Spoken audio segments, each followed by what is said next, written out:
স্বর্ণ মন্দির। আজ আমি আপনাদের দেখাবো স্বর্ণ মন্দির।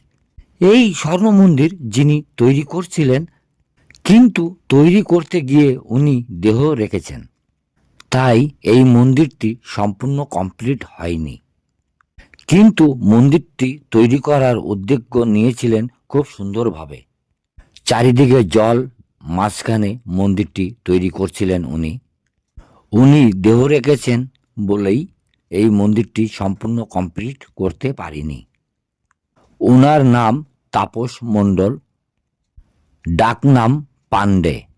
ওনাকে সবাই ডাকতেন পাণ্ডে বলে। এই স্বর্ণ মন্দিরটি তৈরি করেছিলেন নদিয়া জেলা চাকদা মুকুন্দনগরে। এখানে দুপাশে যে জল আছে, জলের ভিতরে মাছও আছে। এই মন্দিরটি খুব সুন্দরভাবেই তৈরি করতে চেয়েছিলেন উনি। খুবই দুঃখের বিষয়, মন্দিরটি তৈরি করার সময় উনি দেহ রেখেছেন, তার জন্য আর তৈরি হয়নি।